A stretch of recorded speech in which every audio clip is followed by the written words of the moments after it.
So let's put ourselves into the 1950s a little bit. Let's try to like get into that moment. Oh boy.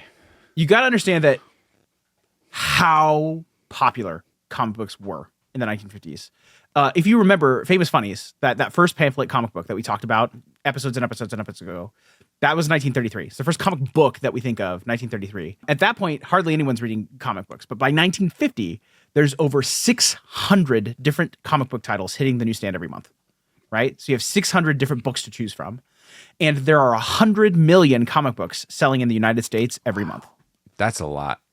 Every month. 100 every million. month. Wow. It's hard to know exactly who was reading comic books, like how many adults, how many children, like what the breakdown of those 100 million are.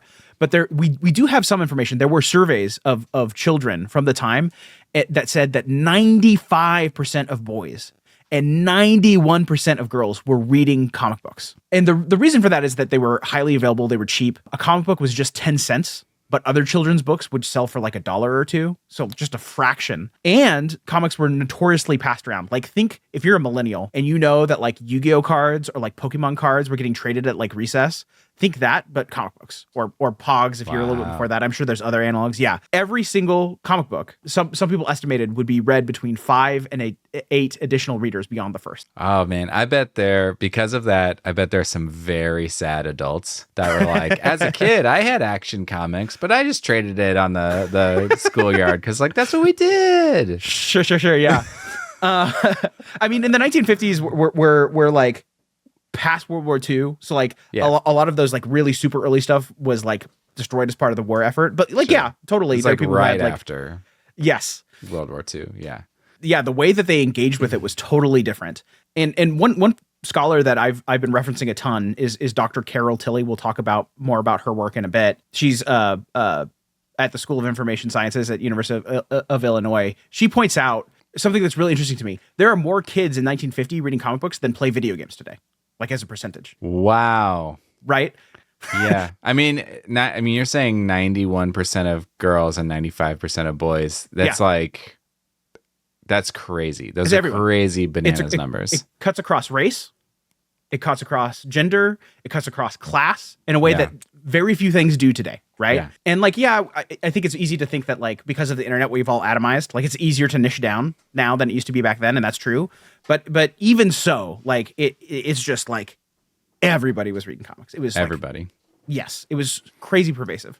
Parallel with this, there are lots of groups that take issues with comics. Librarians and teachers actually really hated comic books. It was felt at the time that language and vernacular of characters in comic books was poor, right? And that you would talk the way that characters would talk and you would learn bad English because of it. As we're saying for all of these, like most of this is not true. Like there's a lot of like really great scholarship done and academics done that have gone back and like looked at it and like turns out actually they spoke pretty good English on the whole. And so that wasn't really a concern, but it was felt that kids would spend their time reading comic books instead of more enriching books, right? So the idea is like we have the classics, we have things that are going to like stimulate the mind, and comic books aren't that. They're going to instill poor values. They're going to teach bad English. Again, there's some scholarship that was happening actually at the time about this, and not really true. Like kids who read comic books also read other books and vice versa.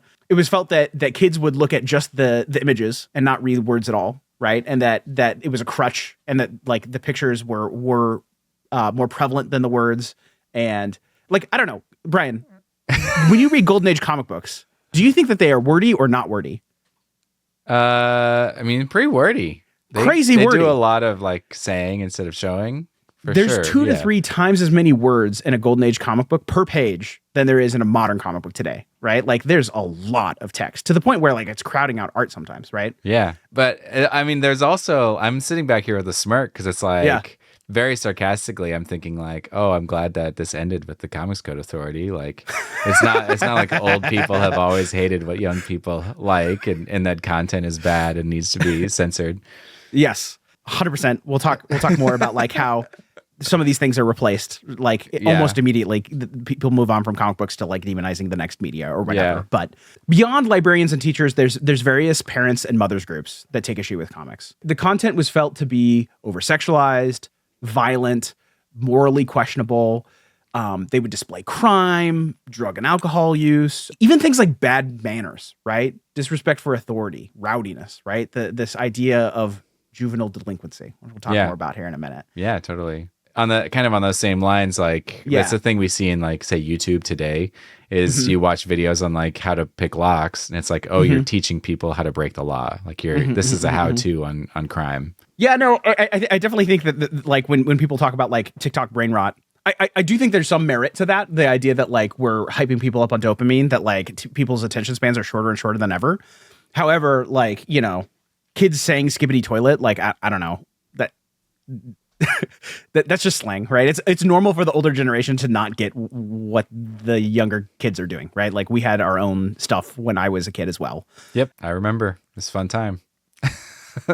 Yeah, and public concern for contents of comics is roiling, you know, throughout the time of the comic book's existence. It's not just, you know, in 1950. That's kind of when it's coming to a head, right?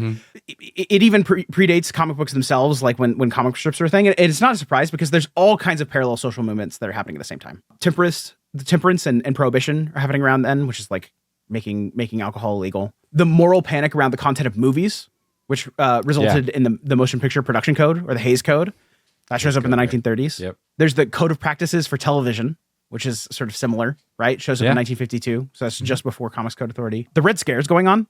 Like, I don't know if you're familiar with the Red Scare.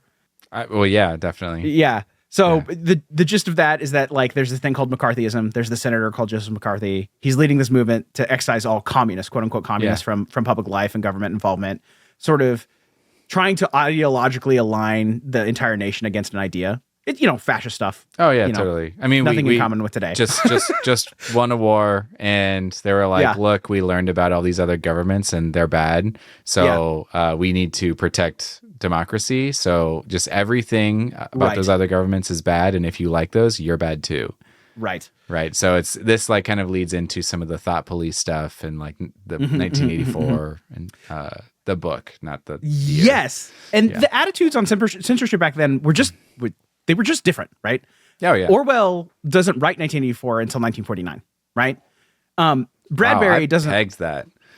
Yeah, that was off the dome. So it's good, right? It's part of this milieu, right? Like Bradbury doesn't write Fahrenheit 451 until 1953. Yeah, and while I would actually argue those books aren't super about censorship the way that we think about it today, right? Like Orwell's writing about fascism. Bradbury's writing about TV, right? He's not actually, you know, writing about censorship the way we think about it, right? It's certainly the case that the books form our thoughts that come out of that moment. So yeah, where we have this sort of like modern American theory that some people are really into, that's free speech is a principle, right? That's applied to like all contexts rather than being about the government preventing dissent. The thinking back then was different.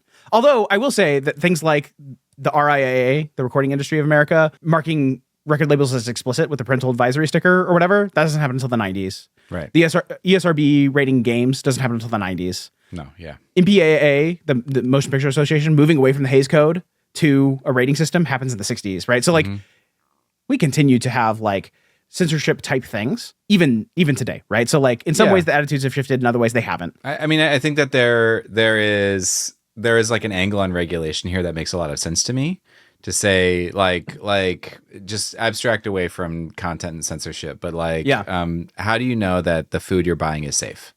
Totally. Right. And that's like where the FDA comes in, and they set a bunch of rules, because it used to be that they like took advantage of how consumers didn't have chemistry sets. They couldn't test the quality of their flour.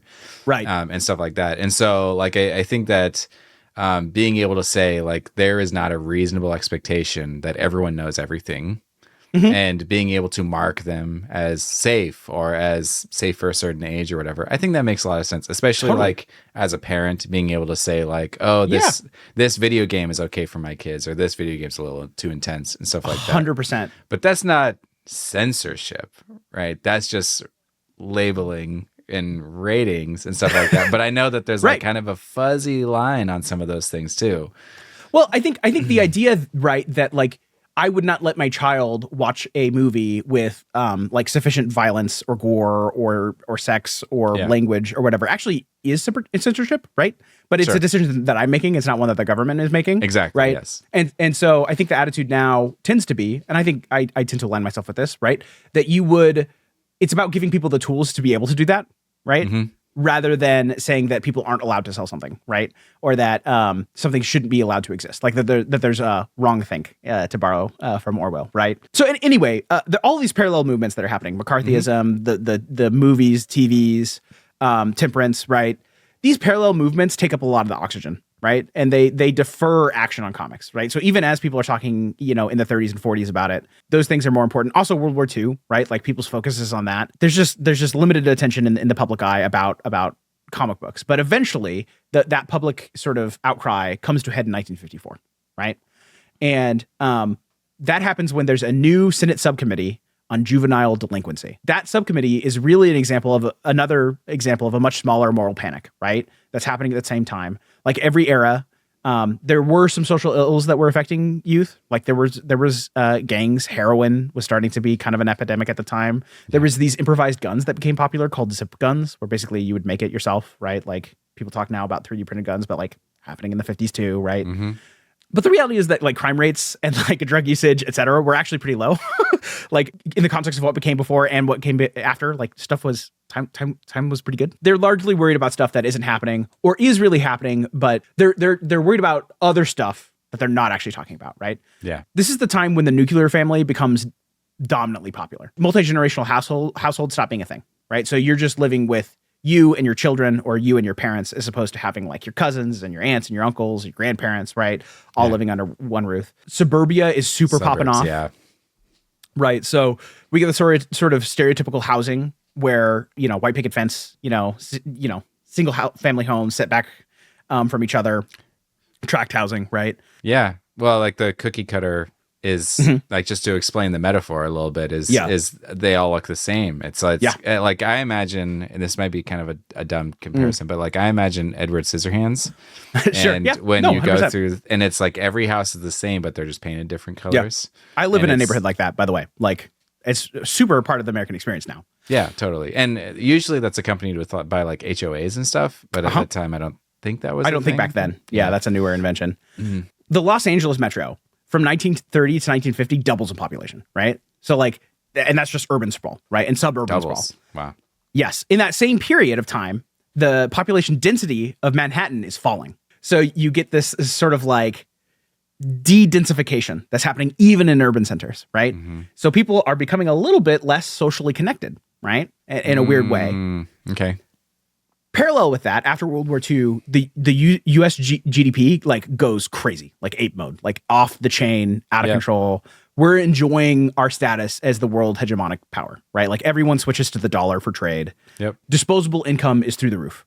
And so kids who previously might have been working or, were very poor, all of a sudden they've got money and they've got time, right? And so you get some interesting social movements like rock and roll. You get these social clubs that are mistaken for gangs, right? So you get people who are really into like hot riding cars, or you get people who are really into stupid stuff, like, cross stitching and knitting. And you get people who are into, paper airplanes, and like they form like social groups, right? Yeah. And the parents don't get it, right? Like they're acting strange. They're running around in these big groups. There's the shift to like consumerism and capitalism, right? That they've lived through the Great Depression. Yeah. The kids have not, right? So they're living in abundance where the parents have lived in scarcity. And there's just this impedance mismatch. It's just a social shift that's freaking the older generation out, right? And so they label all of this as juvenile delinquency. And they're having hearings about it. Like, how do we fix it? Like, how do we get the kids to like be part of society and good upstanding, stop talking the slang. And they're having all kinds of hearings. And they're some of the first to be televised. Okay. So television is starting to show up in a big way in the 50s. People are buying televisions. They're watching these hearings. One of the hearings they have in the subcommittee on juvenile delinquency is on comic books. And the center of that hearing is a guy named Frederick Wortham.